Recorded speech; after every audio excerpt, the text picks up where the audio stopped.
Merci. Le 233, Monsieur Benoît. Merci, mon cher président.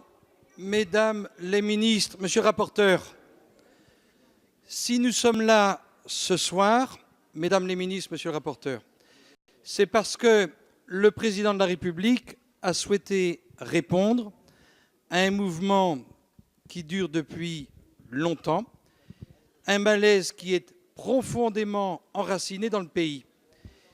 Et sur les giratoires, le mouvement social regroupait en quelque sorte les forces vives du pays, des salariés, des ouvriers, des patrons de PME, des retraités. En quelque sorte, il y avait aussi un certain nombre d'indépendants. Et parmi les dispositions proposées par le président de la République, et cette fameuse prime exceptionnelle qui pouvait aller jusqu'à 1 000 euros, pour tout salarié ayant un revenu inférieur jusqu'à 3 SMIC, il y a là un geste du président de la République qui se traduit par le débat ce soir animé par le gouvernement et les députés. Et moi, je m'efforce d'être un député constructif. J'observe que depuis le début de cette discussion, alors que nous discutons d'un texte de mesures d'urgence et de mesures sociales, aucune proposition des députés, quels que soient les bancs où ils siègent, n'a été retenue. Moi, je vois dans ces 3 amendements, et notamment le 233, que nous défendons avec le groupe UDI, un geste en faveur de ces indépendants qui sont parfois des mandataires sociaux, président ou directeur d'une SARL ou d'une URL. Et je souhaiterais, mesdames les ministres, monsieur le rapporteur, que vous puissiez donner un avis favorable après, si possible, un examen attentif. Parce que moi, j'ai interrogé le Premier ministre il y a quelques semaines. J'ai interrogé sur l'attitude du gouvernement pour ce qui concerne le ton, la tonalité que vous donnez au débat, sur votre volonté de travailler avec les députés, l'ensemble des députés, et la traduction que nous allons mettre en œuvre, nous, suite aux agissements, suite aux agitations mises en œuvre par les Gilets jaunes à travers le pays. C'est pour cette raison que je souhaite que cet amendement qui concerne les indépendants trouve un écho favorable. Merci beaucoup. Sur ces 3 amendements. D'abord, Monsieur Benoît, personne ne nie ici le côté constructif que vous apportez au débat. Je vous ferai remarquer cependant 2 choses. Il n'est pas exact de dire qu'aucun amendement de l'opposition n'aurait été retenu, puisque hier en commission, nous avons retenu un amendement qui avait été présenté par Monsieur Vallot pour le groupe Nouvelle Gauche, socialiste et apparenté. Ensuite, vous aurez constaté, Monsieur Benoît, que s'il y a plus d'une centaine d'amendements déposés par les groupes d'opposition, et c'est tout à fait normal, aucun amendement n'est défendu par le groupe La République En Marche et le MoDem. Pour quelle raison? On ne va pas se mentir. Il y a un engagement qui a été pris par nos collègues sénateurs d'avoir une adoption conforme du texte demain au Sénat, de façon à ce que les engagements du président en faveur du pouvoir d'achat des Français soient... S'il vous plaît, ça ne sert à rien de crier tout le temps quand... Voilà, merci. C'est de manière à ce que le texte puisse s'appliquer et que les gains de pouvoir d'achat, qui sont importants et très attendus par les Français, puissent être opérationnels et effectifs dès le mois de janvier.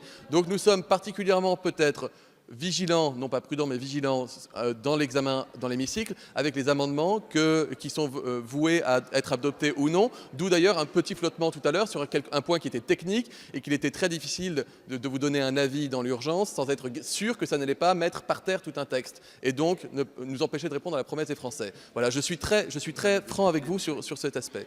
Deuxièmement, sur le fond de l'amendement, 2 points très rapidement. 1, je reprends la phrase du président de la République. Il a dit « Je demanderai à tous les employeurs qui le peuvent de verser une prime de fin d'année à leurs employés. Cette prime n'aura à acquitter ni impôt ni charge. » Il n'a pas été question des indépendants. Maintenant, un argument de fond, c'est que la rédaction de l'amendement, ou de forme si vous préférez, la rédaction de l'amendement ne tourne pas, puisque tout le dispositif de l'article est basé sur la relation entre employeurs et salariés au sein de l'entreprise. Et donc, si nous adoptions cet amendement, je vous garantis qu'il ferait tomber tout l'article. Je vous propose donc le retrait de cet amendement et des apparentés. Madame Pénicaud, Madame la Ministre, vous avez la parole. Monsieur le Président, Mesdames et Messieurs les députés, d'abord, Monsieur le député, je crois qu'on partage un point, c'est que parmi les indépendants, il y a des indépendants qui vivent bien et d'autres qui ont des revenus modestes. c'est une réalité. Ceci étant, le dispositif qui a été juridiquement prévu pour les salariés n'est pas juridiquement applicable aux indépendants qui, par définition, n'ont pas d'employeur. Et en outre, les cotisations des travailleurs indépendants ne sont pas assises sur des revenus, mais sur le bénéfice imposable. La notion donc de salaire et de prime ne peut pas être appliquée à ces travailleurs en droit. Les seuls travailleurs indépendants qui dégagent un bénéfice suffisant peuvent se verser une rémunération, mais évidemment, ça sera sans effet sur le pouvoir d'achat que ceux qui n'ont pas le bénéfice, qui ne peuvent pas dégager ce revenu. Mais le point principal, c'est que, vu que leurs cotisations sont assises sur le bénéfice, on ne peut pas exonérer de cotisations dans un contexte qui est fait pour les salariés. Il y a eu par ailleurs des exonérations dans les années précédentes sur les cotisations des indépendants. En revanche, on verra à l'article 4 que la prime d'activité s'adresse bien également aux indépendants. Donc je crois que du point de vue des revenus des indépendants, c'est ce bon instrument qui répond à la philosophie de ce que vous souhaitez et que souhaite le gouvernement. Donc je vous invite à retirer votre amendement. Monsieur Vigier, puis Monsieur Benoît sur ces 3 amendements. Très rapidement, Monsieur le Président, j'ai entendu ce que disait le rapporteur. Le groupe de la majorité a décidé de ne pas écrire d'amendement parce qu'il souhaite demain comme ça qu'il y ait un texte conforme au Sénat. Mais j'imagine, Monsieur le rapporteur, que en vous proposant un amendement, bon, tant que on peut reprendre, en proposant un amendement, tu es tout à fait prêt à ce que le gouvernement s'engage à le réécrire et à l'examiner dans la soirée. Et au Sénat, le gouvernement peut déposer un amendement conforme. Dans ce que disait mon collègue Benoît est parfaitement juste. Les indépendants ont été laissés de côté. Donc notre volonté, ce n'était pas de poser de difficultés, c'était au contraire d'essayer d'apporter pour eux également une solution. Voilà. Alors, est-ce qu'il peut y avoir au moins un engagement de la ministre, puisqu'il y a des amendements de repli tout à l'heure, pour que l'on puisse évidemment apporter une réponse dans les prochaines semaines. Il ne faudrait pas que, pour ces amendements concernant les indépendants, ce texte de loi qui s'appelle « Mesures d'urgence économique et sociale », je ne vous ferai pas l'acronyme, ça veut dire muet, il est donc muet pour les indépendants. Madame la ministre.